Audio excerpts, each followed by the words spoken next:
Doctor NTR యూనివర్సిటీకి సంబంధించి BPT, BSc, MLT, paramedical ఈ కోర్సులకు సంబంధించి మనకి సెకండ్ ఫేజ్ నోటిఫికేషన్ ఎప్పుడు రిలీజ్ చేస్తారని చాలామంది విద్యార్థులు ఎదురు చూస్తున్నారన్నమాట. వాళ్ళ గురించి ఒకసారి యూనివర్సిటీ వాళ్ళతో ఇందాకైతే మాట్లాడడం జరిగింది. వాళ్ళేమని చెప్పారు, మనకి సెకండ్ ఫేజ్ గురించి మీకు ఈ వీడియోలో డీటెయిల్గా చెప్తాను. మెయిన్గా వీడియోలోకి వెళ్ళే ముందు శాస్త్ర కాలేజ్ అన్నమాట. ఇది మనకి నెల్లూరులో అవుతుంది. ఈ కాలేజ్లో BS nursing, B Pharmacy, PharmD, physiotherapy, diploma in pharmacy ఈ కోర్సులు అయితే అందుబాటులో అయితే ఉన్నాయన్నమాట. సీట్స్ కూడా మనకి అవైలబుల్ అయితే ఉన్నాయి. మనకి అడ్మిషన్ కౌన్సిలింగ్ ప్రాసెస్లో కూడా ఈ కాలేజ్ అయితే ఒకసారి వెరిఫై చేసి పెట్టడానికి అయితే ట్రై చేయండి అన్నమాట. ప్లేస్మెంట్స్ కూడా మనకైతే మంచిగా అయితే ఉన్నాయి. అండ్ అలాగే దీంతో పాటు మనకి మేనేజ్మెంట్ సీట్స్ కూడా ఈ కాలేజ్లో అవైలబుల్గా అయితే ఉన్నాయి. అది కూడా లిమిటెడ్ సీట్స్ మాత్రమే అయితే ఉన్నాయన్నమాట. మీకు ఎటువంటి డౌట్ ఉన్నా సరే ఒకసారి ఈ నెంబర్స్కి అయితే కాల్ చేసి వెరిఫై అయితే చేసుకోండి.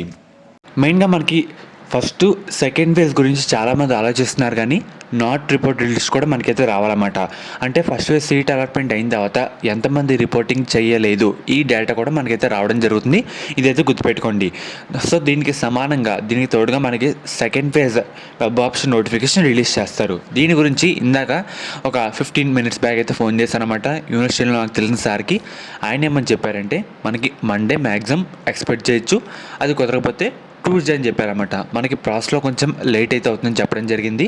మనకి ప్రాసెస్ ఫాస్ట్గా అయితే రేపైతే ఎక్స్పెక్ట్ చేయొచ్చు అన్నమాట. ప్రాసెస్ డిలే ఉంటే మండే ఆర్ ట్యూస్డే వచ్చే అవకాశం అయితే ఉంది.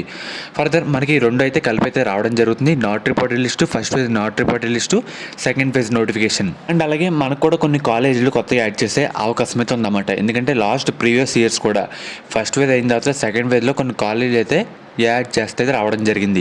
ఈ సంవత్సరం కూడా మనం అయితే ఎక్స్పెక్ట్ చేయొచ్చు. ఫర్దర్ ఎటువంటి అప్డేట్ వచ్చినా అప్డేట్ అయితే ఇస్తాను.